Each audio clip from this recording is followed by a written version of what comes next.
aqui para iniciar mais um Ecoando, a voz que chega mais longe. Eu tenho certeza que Deus falará ao nosso coração nesse vídeo de hoje. Por isso, eu quero que você já vá compartilhando, curtindo, aí nos ajude para fazer com que esse vídeo chegue mais longe e alcance mais pessoas. Conto muito com a sua ajuda. No Ecoando de hoje nós vamos falar sobre vida fraterna. Você vai viver isso junto conosco. Amados, antes da gente começar, eu gostaria que a gente pudesse fazer um breve momento de oração. Eu queria que você pudesse rezar comigo. Em nome do Pai, do Filho e do Espírito Santo. Amém. Senhor Deus, nessa hora nós pedimos que por intenção da Virgem Maria Santíssima, nós possamos ter um mergulho, Senhor, nos Teus desejos, na Tua vontade sobre a nossa vida. Que o Senhor possa revelar-nos mesmo os Teus mistérios e que nós possamos, Senhor, nos aprofundar mais no conhecimento da Tua palavra, da doutrina, para que nós possamos, Senhor, nos aproximar cada vez mais de Ti e daquilo que o Senhor sonhou para nós. Que Deus possa alcançar o seu coração, você que está assistindo agora, que Ele possa mesmo abrir o seu coração para essa caminhada até chegar à vontade dEle, para que você possa mesmo caminhar até que você chegue no centro da vontade de Deus e que nada possa te impedir nessa caminhada de abertura, de revelação de Deus, de santidade. Eu queria que você pudesse pegar comigo aí na sua palavra, a palavra de Atos dos Apóstolos, capítulo 2, versículo 42, que fala assim: perseveraram eles na doutrina dos apóstolos, nas reuniões em comum, na fração do pão e nas orações. E aqui vai continuar os versículos, né, falando sobre como eles faziam, como eles viviam, como eles se davam, mas eu quero que você se atente comigo no versículo 47 agora. 47b. E o Senhor cada dia lhes ajuntava outros que estavam a caminho da salvação. Quando eu estava pensando naquilo que eu traria para nós nesse Ecoando de hoje sobre vida fraterna, o Senhor me fazia lembrar muito dessa palavra, né? Primeiro que eles perseveraram, que eles tinham tudo em comum, e no versículo 7b, 47b, que diz assim: e o Senhor cada dia lhes ajuntava mais pessoas que também buscavam as mesmas coisas.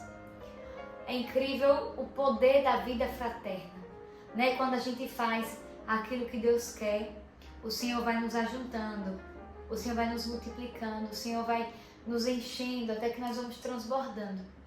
Mas antes de falar sobre isso aí, eu quero que a gente possa entender o que é, Yasmin, vida fraterna, né? O que é esse mistério, o que é vida fraterna? São os irmãos que vivem em comum, né? Que vivem em comunidade, em sociedade.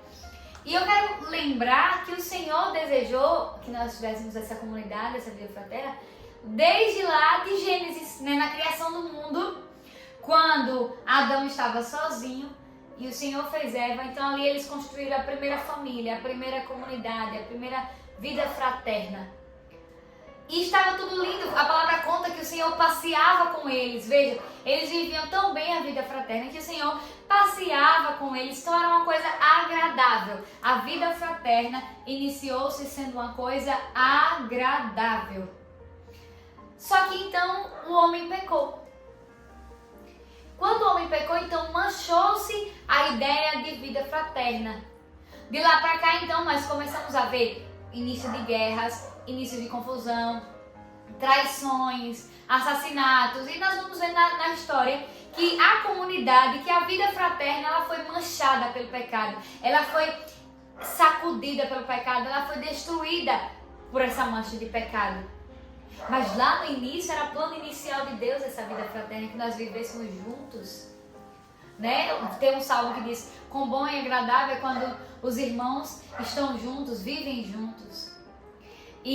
Mas quando foi difícil, se nós olharmos para todo o Antigo Testamento, como foi difícil para o povo se manter junto, para o povo se manter fiel um ao outro, para o povo se manter numa convivência sadia, santa. Muito difícil. Por quê? Porque nós estávamos manchados pelo pecado. Mas aí, Jesus Cristo veio e, como diz a moça, que nos achou assim tão sujos. E naquela cruz de Jesus, Ele carregou todos os nossos pecados. Na cruz de Jesus ali, então, o Senhor completa a sua obra de redenção. E o Senhor naquela hora nos limpa, nos lava de todo o pecado original. Então ali, a partir dali, depois que o Senhor, naquele batismo, na sua paixão, na sua morte e ressurreição, o Senhor então depois, Ele vai mandar o seu Espírito Santo. E quando o Espírito Santo desce no dia de Pentecostes sobre os apóstolos ali, Ele restaura e Ele torna novamente possível a convivência fraterna. Veja, até a descida do Espírito Santo, até a vinda de Jesus, até o plano salvífico ali de Jesus nos redimir na cruz e mandar depois o seu Espírito Santo para descer sobre os apóstolos, nós não conseguimos ter uma convivência fraterna do jeito e aos moldes de Deus. O mundo tinha sido manchado pelo pecado, tinha virado uma coisa impossível a vida fraterna. Uma coisa impossível. Mas ali, na hora que o Espírito Santo desceu sobre os apóstolos, então aquilo que era impossível tornou-se possível. Então aqueles que tinham medo passaram a ser corajosos. E naquela hora, a convivência fraterna foi reconstruída. E a palavra conta isso que nós acabamos de ler. Que eles perseveraram na doutrina dos apóstolos, que eles permaneciam em oração, que eles perseveravam na partilha do pão. E que Deus lhes ajuntava cada vez mais irmãos para viverem as mesmas coisas. Veja, e Deus não lhes separava e lhes diminuía, não. Deus lhes ajuntava porque Deus se agradava com aquilo que eles estavam vivendo. E eu quero perguntar a você nesse ecoando, como é que tá? Será que na sua vida, essa vida fraterna tem sido algo real, algo possível como era para os apóstolos ali depois do dia de Pentecostes? Ou será que você ainda está vivendo como se Jesus não tivesse te redimido? Como se a vida fraterna fosse algo impossível, fosse um fardo, fosse algo que dói, ter que conviver com a minha família na minha casa, ter que conviver com meus irmãos de comunidade, ter que conviver com meus amigos no colégio, na faculdade, no trabalho. Como é que tem sido, né? Tem sido um fardo? Ou tem sido um motivo de alegria, de alinhamento com a vontade do Senhor? Algumas pessoas acham impossível viver uma vida fraterna. Mas o Senhor, depois do dia de Pentecostes, Ele restaurou, Ele renovou, Ele disse, é possível sim. É tão possível, é tão provável, que eu vou lhe mostrar na prática. E aí eles viviam e partilhavam tudo em comum. Amado, quero que, se você tem um catecismo na igreja em sua casa, se não tiver, tem que comprar, como todo católico tem que ter um catecismo na igreja. Eu queria que você pegasse no parágrafo 1878, vai falar sobre o caráter comunitário da vocação humana, que diz assim, ó, todos os homens são chamados ao mesmo fim, o próprio Deus. Então, todos nós somos chamados a Deus. Eu sou chamado, você é chamado, independente do nosso ministério, do nosso serviço, de onde a gente está, de quanto tempo tem que a gente está na igreja, independente de qualquer coisa, todos nós somos chamados a um único fim, que é o próprio Deus.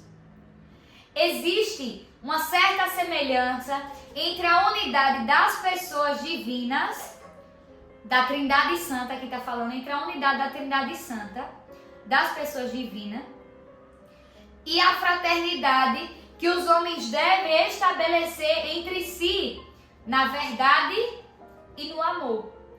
Amados, eu quero que você entenda isso um pouco. Imagine aí como a Trindade Santa é unida, né? O Pai, Filho e Espírito Santo. Os três são um, unidos. Há então também uma semelhança entre a unidade deles três com a nossa unidade que nós devemos ter com os nossos irmãos. Agora avalie na sua vida como é que está isso, como está a sua unidade com os irmãos. E continua dizendo assim, o amor ao próximo é inseparável do amor a Deus. A palavra vem nos dizer, né? Como é que eu amo a Deus que não vejo e não amo ao meu irmão que vejo? É impossível. É um amor abstrato.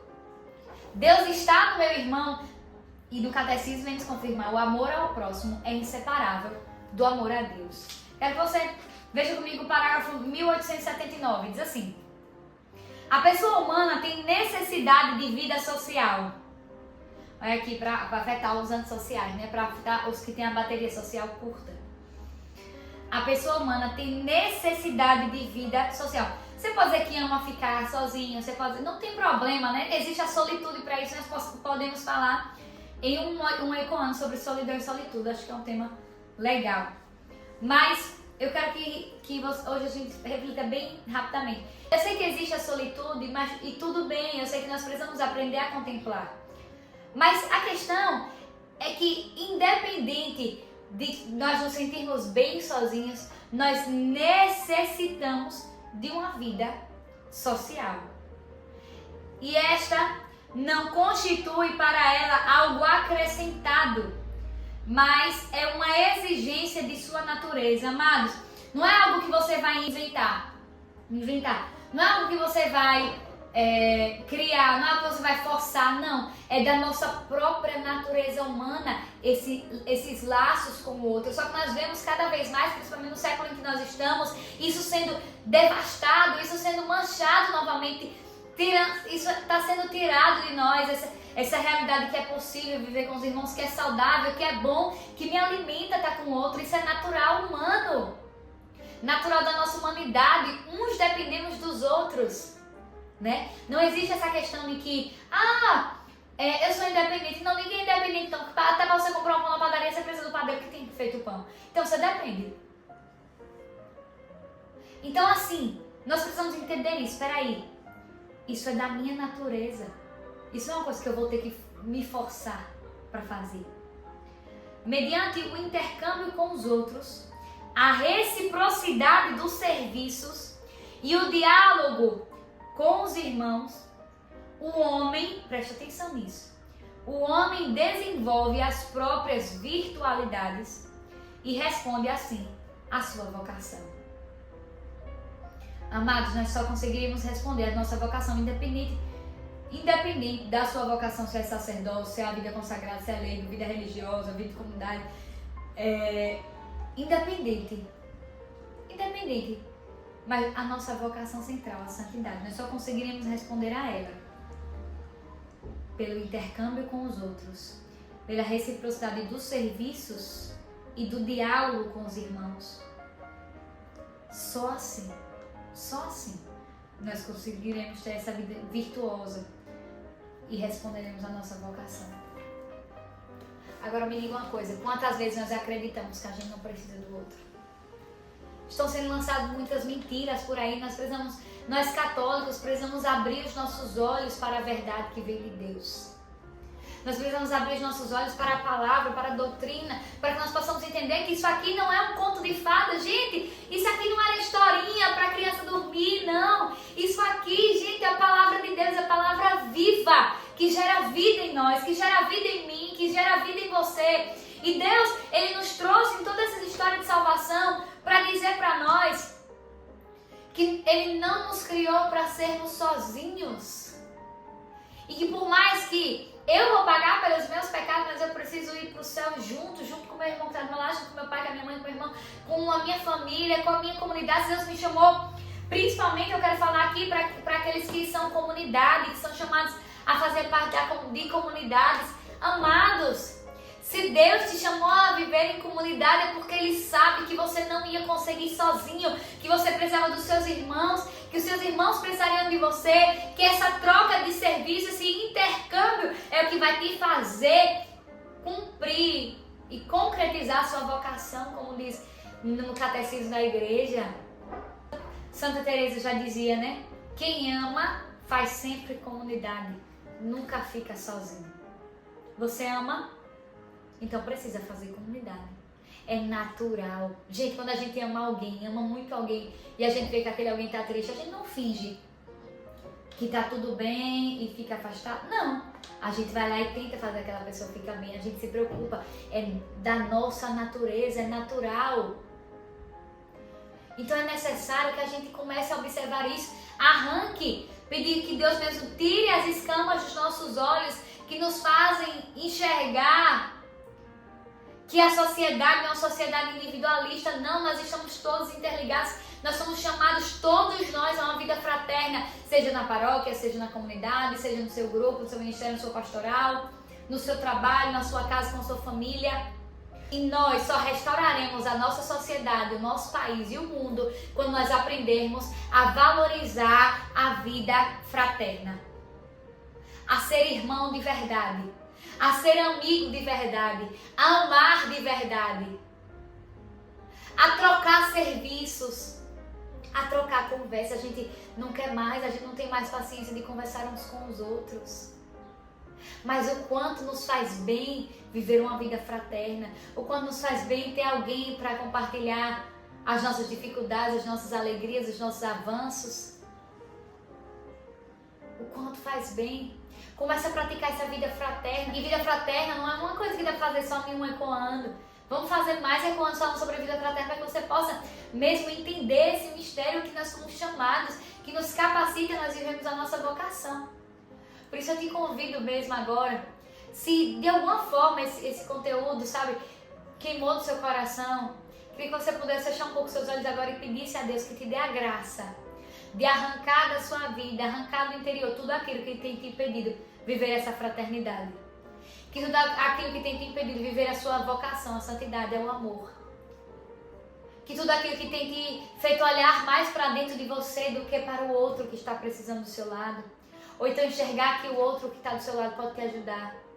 Que Deus possa agora mesmo abrir os seus olhos espirituais. Você mesmo de olho fechado agora possa pedir que Deus abra os seus olhos espirituais para enxergar o que Ele te chama a fazer, o que Ele te chama a ser. E que o Senhor possa mesmo agora te capacitar a viver a fraternidade no seu dia a dia, no seu trabalho, nos seus estudos, na sua igreja, na sua comunidade, no seu grupo. Que o Senhor possa agora mesmo te capacitar. Senhor, manda o teu Espírito sobre essa pessoa que está nos assistindo agora. Manda o teu Espírito, Senhor, para que essa pessoa seja capacitada, para que essa pessoa, Senhor, seja impulsionada a viver a tua verdade, a tua vontade, a viver essa fraternidade, a viver esse amor, Senhor, essa concretização, Senhor, da tua vinda, da tua presença aqui na terra. Por isso, Senhor, eu peço, pela intenção da Virgem Maria Santíssima, que alcance, Senhor, essas pessoas, que as desperte para viver esse novo tempo, um tempo de vida fraterna. Reze junto comigo, Ave Maria, cheia de graça, o Senhor é convosco. Bendita sois vós entre as mulheres, e bendito é o fruto do vosso ventre, Jesus. Santa Maria, Mãe de Deus, rogai por nós, pecadores, agora e na hora de nossa morte. Amém. Finalizamos esse ecoando hoje em nome do Pai, do Filho e do Espírito Santo. Amém. Que Deus te abençoe e te guarde sempre, e até o próximo ecoando.